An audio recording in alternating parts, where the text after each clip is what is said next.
नमस्ते सभी को। ये ट्रेडर शिवाय है।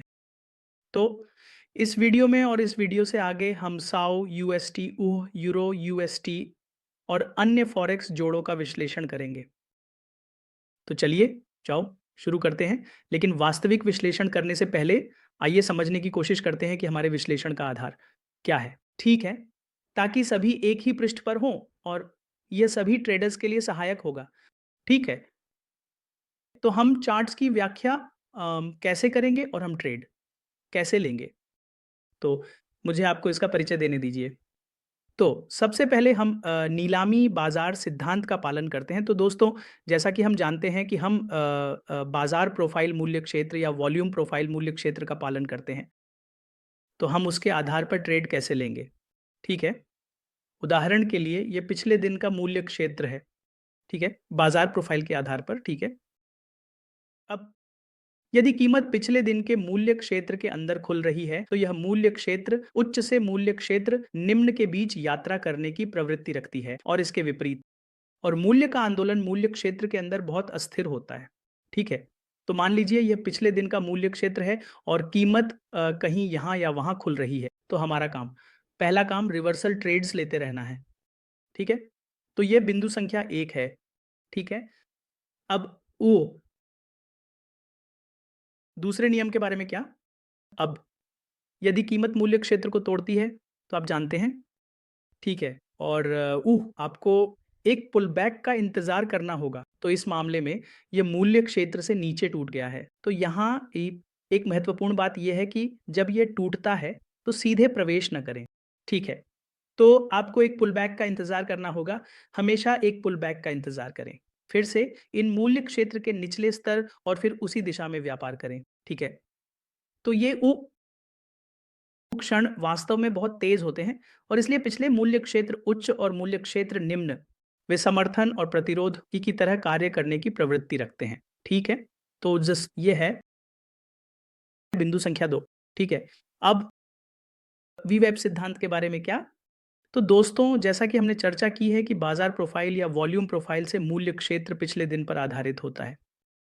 लेकिन आप वर्तमान आप जानते हैं बाजार भी चल रहा है और ये भी कुछ मूल्य विकसित कर रहा है। तो हम इसे कैसे प्राप्त करेंगे? तो हम वीवैप बैंड्स की मदद लेंगे।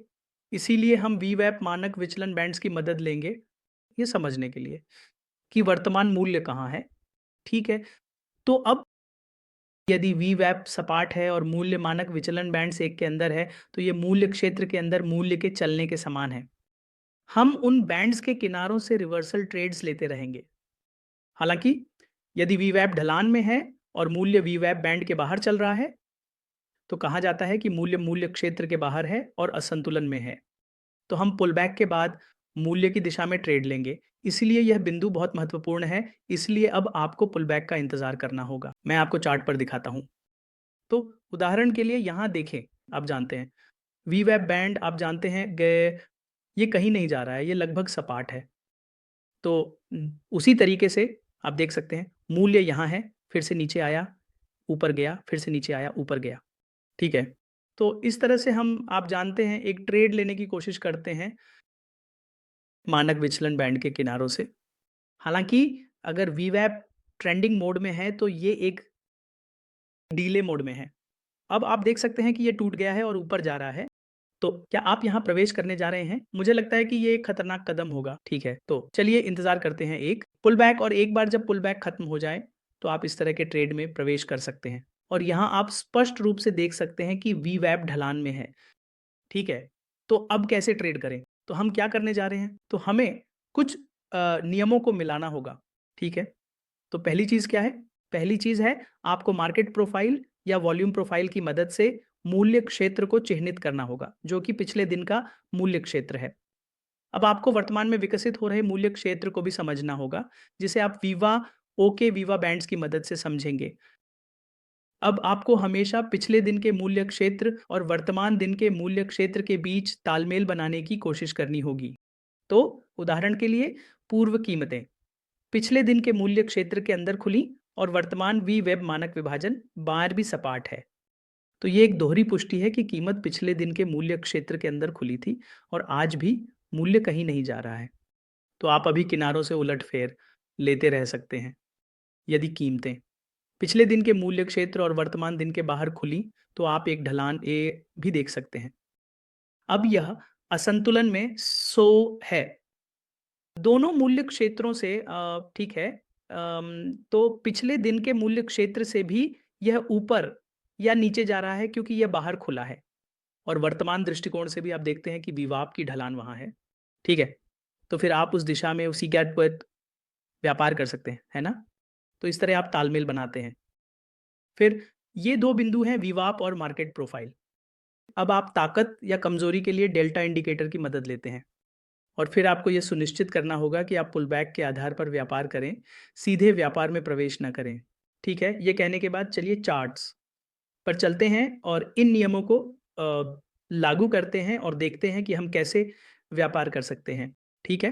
तो ये हमारा चार्ट है दोस्तों, ठीक है? अब मैं मार्केट प्रोफाइल्स लागू करता हूँ, ठीक है? तो सबसे पहले ये हमारा मार्केट प्रोफाइल है, ठीक है? तो अब अगर आप देखें पिछले दिन के लिए ये सॉफ्टवेयर द्वारा चिह्नित मूल्य क्षेत्र है, लेकिन दोस्तों सॉफ्टवेयर के साथ मत जाओ। हमेशा अपने स्तर को सही डी आकार के आधार पर चिह्नित करने की कोशिश करें, ठीक है? तो यहाँ हमारे पास एक सही बी आकार है, ठीक है? ये एक सही डी आकार है और ये एक मूल्य क्षेत्र है, इसलिए मैंने इस मूल्य क्षेत्र को इन 2 लाइनों की मदद से चिह्नित किया है। अब इस दिन के मूल्य क्षेत्र के बारे में क्या? तो ये यहाँ का मूल्य क्षेत्र है, ठीक है? आप ये भी देख सकते हैं कि यहाँ एक सही डी आकार है, ठीक है? और वर्तमान में कीमत यहाँ है, ठीक है? अब आप देख सकते हैं। तो ये बाज़ार प्रोफ़ाइल के बारे में है, इसीलिए एक बार जब हम अपने स्तरों को चिह्नित कर लेते हैं, ठीक है? हम बस बाज़ार प्रोफ़ाइल को बंद कर देते हैं। तो फिर से हमारे पास यहाँ ये मूल्य क्षेत्र है, ठीक है? इस तरह तो हमारे पास यहाँ एक और मूल्य क्षेत्र है, ठीक है? तो ये एक मूल्य क्षेत्र है और ये दूसरा मूल्य क्षेत्र है और अब आप देख सकते हैं कीमत इस मूल्य क्षेत्र के बाहर जाने की कोशिश कर रही है और यहाँ प्रवेश करने की कोशिश कर रही है। लेकिन देखिए ये कुछ प्रकार का प्रतिरोध दे रही है, ठीक है? ये यहाँ ऊपर और नीचे जा रही है ना? तो हम इसे कुछ समय में देखेंगे। तो अब फिलहाल के लिए चलिए बाज़ार प्रोफ़ाइल को बंद कर देते हैं क्योंकि हमने अपने स्तरों को चिह्नित कर लिया है, ठीक है? अब आप देख सकते हैं कि कीमत बाहर चली गई है। मेरा मतलब है कीमत इस मूल्य क्षेत्र में प्रवेश कर गई है। तो क्या आप सीधे व्यापार करेंगे? नहीं। आपको निचले समय सीमा पर जाना होगा और एक पुलबैक का इंतज़ार करना होगा और देखना होगा कि क्या इसे समर्थन मिल रहा है। ठीक है? तो ये बिंदु नंबर 1 है। हमने बाज़ार प्रोफ़ाइल के बारे में बात की है, लेकिन अब चलिए वीवॉप के बारे में बात करते हैं। वीवॉप अब क्या कह रहा है?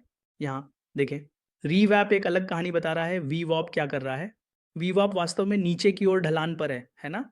तो यहाँ अगर आप देखें बाज़ार नीचे आ रहा था, ये प्रवेश कर गया, फिर से पुल बैक किया, इन स्तरों पर आया। ठीक है, अब आप देख सकते हैं कि क्या हो रहा है? क्या आप देखते हैं? क्या आप डेल्टा में कोई ताकत देख रहे हैं? डेल्टा में ताकत बहुत कमज़ोर है और यही कारण है कि आपको एक उलट-फेर मिला। और चूँकि वीवॉप की ढलान नीचे की ओर है, तो इसका क्या मतलब है? इसका मतलब है कि ये बता रहा है कि वर्तमान मूल्य वास्तव में नीचे जा रहा है, ठीक है? तो वर्तमान मूल्य वास्तव में नीचे जा रहा है। और यहाँ अगर यह इस मूल्य क्षेत्र तक जाने की कोशिश कर रहा है, वास्तव में वीवॉप की ढलान को इस तरह से जाना शुरू करना चाहिए, ठीक है? और अब आप देखें, हमें फिर से कुछ प्रकार का पुनः प्राप्ति मिला, ठीक है? क्लियर? तो हम इस व्यापार को ले सकते थे क्योंकि यहाँ अगर आप देखें, तो विक्रेताओं की ताकत बहुत कमज़ोर है, ठीक है? और वीवैप भी लगभग सपाट होना शुरू हो गया है, ठीक है? तो हम यहाँ से यहाँ तक व्यापार कर सकते थे, ठीक है? तो इस मूल्य क्षेत्र से इस मूल्य क्षेत्र तक एक सुरक्षित व्यापार, ठीक है? अब अगर बाज़ार इस मूल्य क्षेत्र में प्रवेश करने की कोशिश कर रहा है, तो पहले इसे प्रवेश करने दें और फिर इसे एक पुल बैक देने दें। वीडब्ल्यूएप की ढलान को भी इस ऊपर की ओर व्यापार की पुष्टि करनी चाहिए और फिर हम इस व्यापार में प्रवेश कर सकते हैं। अन्यथा हमें शॉर्ट अवसर की तलाश करते रहना होगा तो कि शॉर्ट अवसर क्या हो सकता है? उदाहरण के लिए अगर बाज़ार नीचे आता है तो वीबीओपी की ढलान नीचे की ओर है, थोड़ा पुल बैक आता है और फिर इन स्तरों से इस स्तर तक, सही? तो ये हैं, ये हमारे 4 नियम हैं, तो 4 नियम फिर से मैं दोहरा रहा हूँ, बाज़ार प्रोफ़ाइल स्तर, फिर वीवैप की ढलान, ज़ोटर डेल्टा की ताकत और पुल बैक के आधार पर व्यापार, सही? तो आप यहाँ वीवैप की ढलान देख सकते हैं, अब लगभग सपाट हो रही है। अगर बाज़ार नीचे आना शुरू करता है और वीब्ल्यूएप की ढलान नीचे की ओर है, तो यह यहाँ प्रवेश करता है। एक पुल बैक लें। अब अगर ये इस मूल्य क्षेत्र में प्रवेश करता है, तो इसे एक अच्छे आप जानते हैं डेल्टा के साथ प्रवेश करना होगा, ठीक है? तो ये कुछ महत्वपूर्ण है। नियम जो पुष्टि करेंगे कि अब बाज़ार इस मूल्य क्षेत्र में जाने के लिए तैयार है, ठीक है? सही? तो भले ही आप इस कैंडल को देखें, इस कैंडल को देखें, इस कैंडल को, क्या आप यहाँ खरीदारों की कोई ताकत देख सकते हैं? खरीदार की कोई ताकत नहीं है, ठीक है? भले ही बाज़ार ऊपर जा रहा है, भले ही यह हमें लंबी स्थिति में प्रवेश करने के लिए प्रेरित कर रहा है, लेकिन हम प्रवेश नहीं कर रहे हैं, ठीक है? ये बहुत महत्वपूर्ण है, आपको ताकत देखनी होगी। ये ताकत के साथ इस मूल्य क्षेत्र में नहीं जा रहा है, ठीक है, तो हम नहीं जा रहे हैं व्यापार करने के लिए, साथ ही व्यू ऐप की ढलान समर्थन नहीं कर रही है, डेल्टा समर्थन नहीं कर रहा है, तो क्या हम लंबी व्यापार करने जा रहे हैं? नहीं। लेकिन फिर से सवाल उठता है, क्या हम छोटी व्यापार करने जा रहे हैं? इसका उत्तर है नहीं, इसलिए आपको ऐसा करना ही होगा। एक सही सेटअप का इंतज़ार करना होगा। तो आपको देखना होगा कि ये सभी 4 नियम पूरे हो रहे हैं। मैं फिर से दोहराऊँगा, पिछले दिन के मूल्य क्षेत्र के लिए देखें, व्यू ऐप की ढलान के लिए देखें, फिर डेल्टा की ताकत की जाँच करें और फिर प्रयास करें। पुलबैक के आधार पर व्यापार में प्रवेश करने के लिए, ठीक है? तो ये है, ये सोने के लिए महत्वपूर्ण स्तर हैं, आप इन्हें नोट कर सकते हैं। मैं अगले सप्ताह से चार्ट लेआउट लिंक भी प्रदान करना शुरू करूँगा। मुझे उम्मीद है कि आपको विश्लेषण पसंद आया होगा। धन्यवाद दोस्तों।